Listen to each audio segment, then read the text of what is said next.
You can bet in a heartbeat that I make quality videos. I think a lot about how in Ice Age 1, a huge theme is the slow but unstoppable advancement of the human species as they start to threaten previously unchallenged megafauna, hunting the pack of the antagonist Sabretooth and killing Manny the Mammoth's family, and then in all the sequels, they just fucking disappear.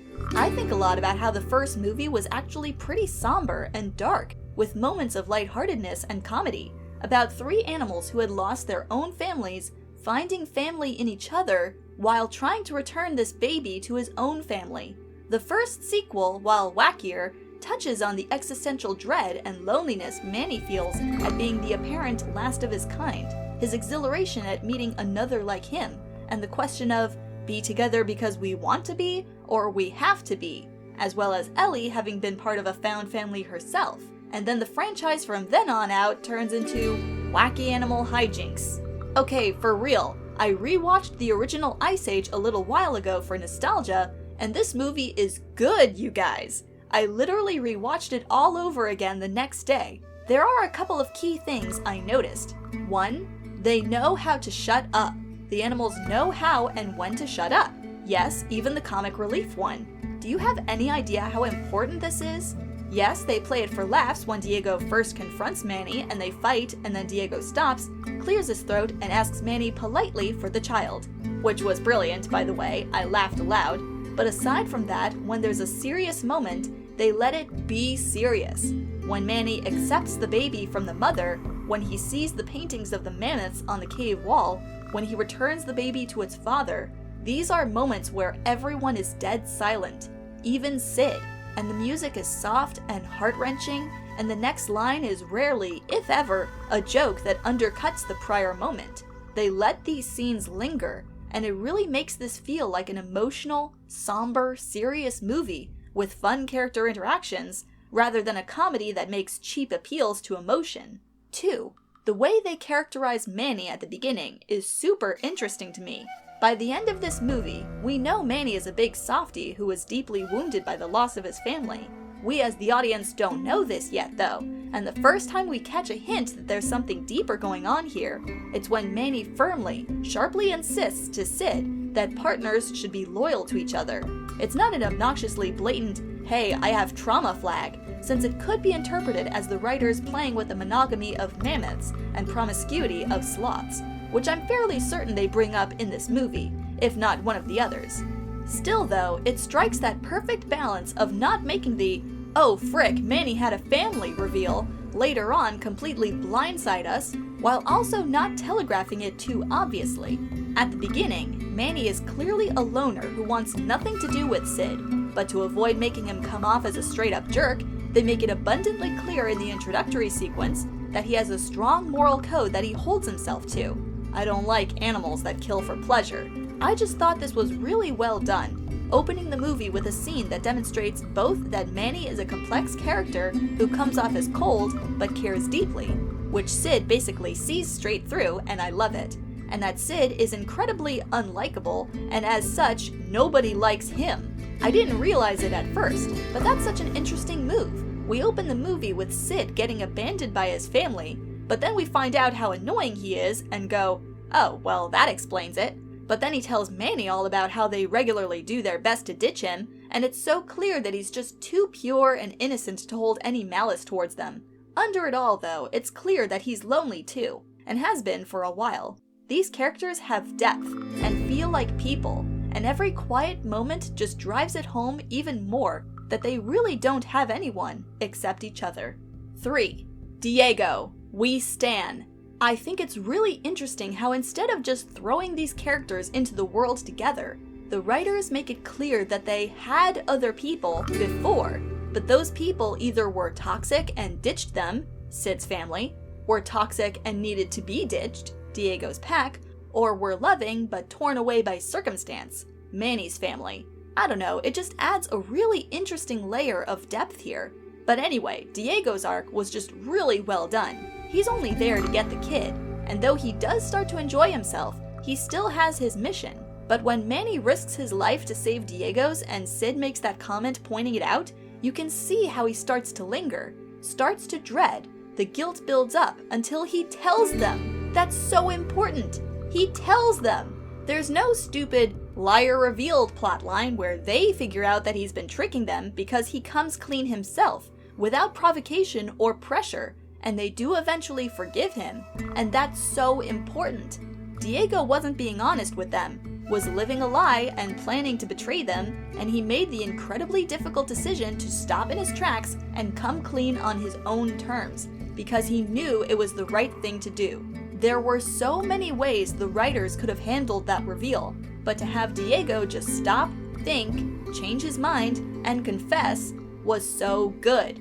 Also, the dynamic between the three of them was just really, really great. I'm so emotionally attached to these early 2000s CGI creatures, okay? 4. Speaking of which, this movie is surprisingly good looking. Like, it came out in 2002. That is impressive! Manny's fur holds up shockingly well, and my suspension of disbelief was never fricked up by poorly rendered CGI graphics. Props to Blue Sky, man. 5. Okay, point 5 is low-key the whole reason for this rant, because it's a really, really cool point I only noticed on my second watch-through. The parallelism. Why does Diego have to kidnap this baby? Because his pack's leader, Soto, apparently, wants to eat it alive as revenge for the humans killing half of his own. Why does Manny want to rescue this baby? Because he, too, is a parent who lost a child and doesn't want the humans to go through that.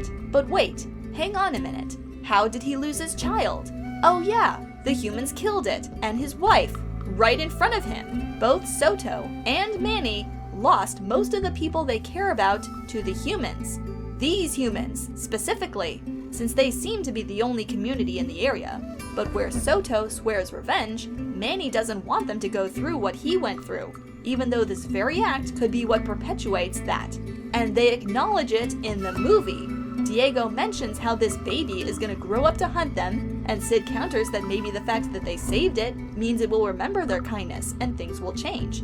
But the whole movie carries the somber atmosphere of a tragedy, because, as someone else mentioned above, the humans are steadily encroaching, and all of these creatures are going to go extinct, and this one act of kindness may not have the intended effect, and may soon be lost to the uncaring tides of history, but that doesn't make it any less worth it. Manny isn't doing this to try and make a statement, or change the humans' behavior. He just wants to prevent them from going through what he did.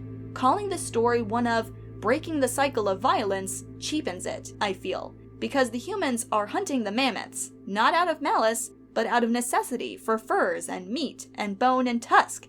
It's nothing personal. They're predators.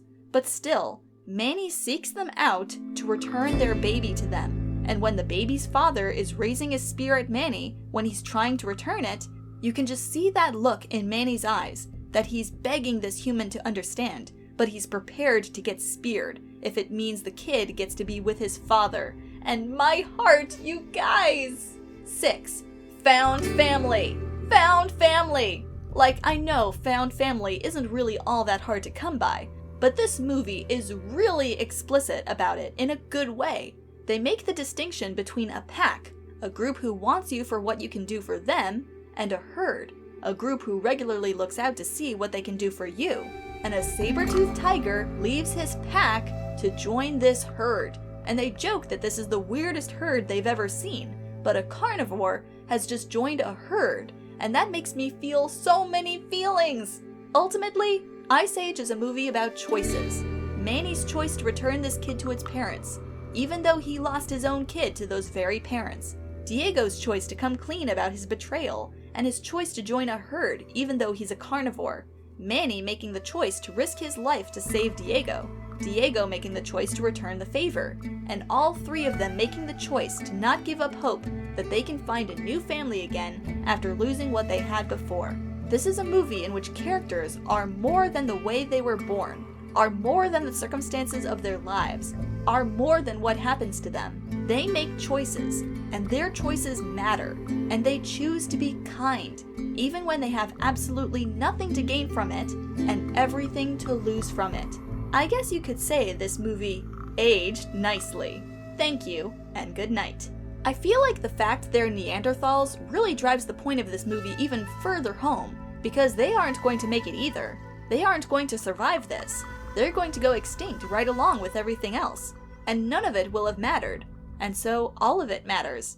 Because they're all just doing their best to survive an unsurvivable situation. But kindness and mercy and doing something because it's right, even if it's not long term, and choosing love and family before hate matters. Even as the world falls apart and is forgotten, this all still matters. Like, okay, yeah, cool. It's so hard to explain to people that Tumblr is somehow both a dumpster fire and a cockroach of a platform, but at the same time you sometimes open the app and here's this beautifully written and intelligently argued essay on why Ice Age is peak animation. And it's not even a joke. I almost cried reading it.